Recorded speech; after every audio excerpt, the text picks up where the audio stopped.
Bonjour à toutes et à tous. Dans cette édition, on parlera de la lutte d'élus Europe Écologie Les Verts contre la présence d'animaux dans les cirques à Lille. On fera un tour également du côté des Prés du M alors que les parcs rouvrent leurs portes dans la métropole lilloise. Et puis on parlera de Pâques et des œufs en chocolat qui remplissent d'ores et déjà les vitrines.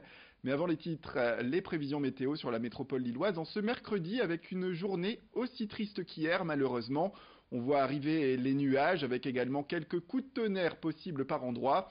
Et pour couronner le tout, eh bien, des averses sont attendues. Peut-être avez-vous déjà été touché par elles.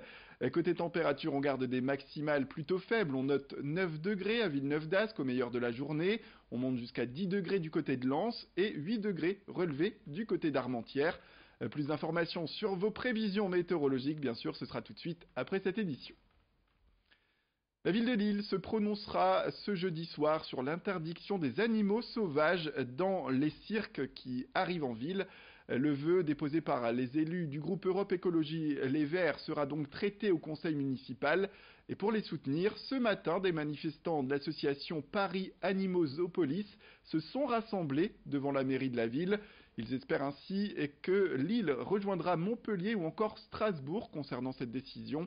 L'association qui rappelle, selon elle, que la France est l'un des derniers pays d'Europe à toujours autoriser la présence d'animaux au cirque. Tout de suite, les propos des manifestants au micro de Rémi Desremeaux.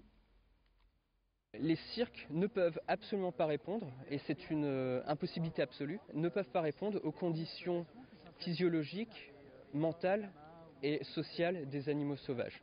Les animaux sauvages ont besoin d'espace, ils ont besoin de contact avec leur père, et dans les cirques, ils n'ont pas l'espace requis, ils ne peuvent pas être en contact avec d'autres animaux. Ils sont enfermés. Ils sont transportés et on les dresse, et le dressage c'est une coercition. Ces manifestants qui ont exprimé clairement leurs souhaits également. C'est pour montrer à la mairie qu'on soutient ce vœu, que nous sommes pour des cirques sans animaux. Comme la majorité de Français, 2 tiers des Français sont contre les cirques avec animaux sauvages. Et donc on veut juste informer la mairie de cet état de fait et que les Lillois sont concernés. On attend que le conseil municipal vote en faveur de ce vœu déposé par les Verts, de la même manière que la ville de Grenoble l'a fait, de la même manière que Strasbourg ou que Montpellier l'a fait. On en vient aux idées sorties. Nous partons direction les Prés du M où des balades, mais également de la voile et d'autres activités sont à prévoir. Les Prés du M qui ouvrent leurs portes en ce printemps, en même temps que de nombreux autres parcs de la métropole européenne de Lille. Place aux images en musique également.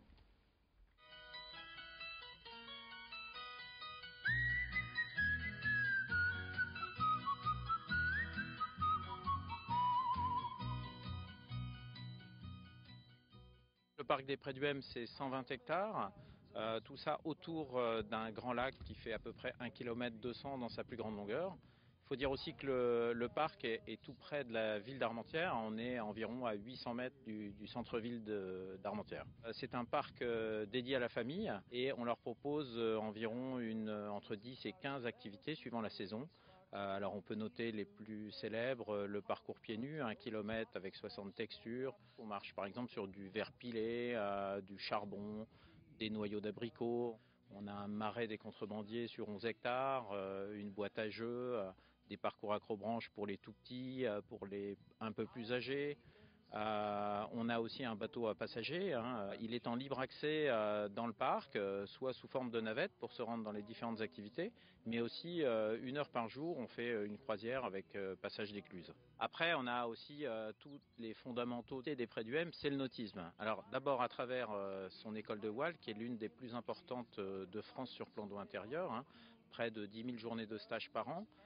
Mais aussi une plage qui va ouvrir, enfin plutôt une baignade qui va ouvrir au 1er juin. Donc les Prés du M, c'est environ 130 000 entrées payantes par an, mais on a aussi des périodes de gratuité sans activité, donc environ à peu près 150 000 personnes par an. Nos visiteurs viennent de la métropole lilloise, mais pas que. On a beaucoup de Belges, francophones et néerlandophones. À partir de juin, nous serons ouverts 7 jours sur 7. Et le pic de fréquentation, ce sont les week-ends de juin et puis le mois de juillet et le mois d'août.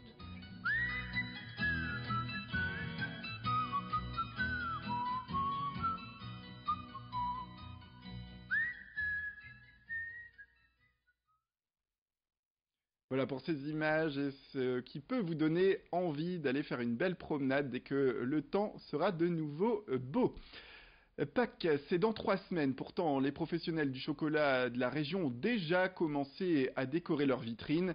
C'est le cas de Quentin Bailly à Lille, rue des Arts. Il faut dire que cette période est attendue des commerçants puisque avec Noël, il s'agit d'un des moments les plus fastes. Pour ce commerce, il s'agit du deuxième plus grand moment de l'année d'ailleurs.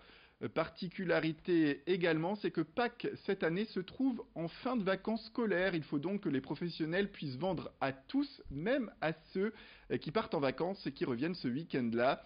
Pour attirer et surprendre les clients, il faut alors innover. Les œufs et les poules en chocolat sont bien présents, mais ils sont à côté, chez Quentin Bailly, de cactus ou encore de personnages aztèques. Il s'agit de reprendre les codes de la série animée Les Mystérieuses Cités d'Or. Vincent Vieillard est allé sur place. C'est la deuxième plus grosse période de l'année après Noël, donc forcément c'est une très grosse période pour nous. Ça reste une période où justement plus on peut un peu, on va dire, prendre du plaisir par rapport à notre imagination. C'est tout ce qui est personnage, on peut s'amuser, on peut faire des choses qui justement changent un petit peu de ce qu'on peut retrouver tout au long de l'année. Donc l'idée c'est justement de pouvoir se retrouver un petit peu comme en enfance, avoir des petites choses rigolotes, des petites choses sympas qui peuvent amuser les gens et puis s'y retrouver en fait tout simplement. Donc oui, ça reste un moment assez sympa, on peut redynamiser la boutique avec d'autres produits, donc c'est assez sympa. Voilà, c'est la fin de cette édition. Merci à toutes et à tous de nous avoir suivis. Restez avec nous, l'information continue. Au prochain quart d'heure, retrouvez un nouveau flash avec de nouveaux titres, sans oublier la météo qui arrive tout de suite après le jingle.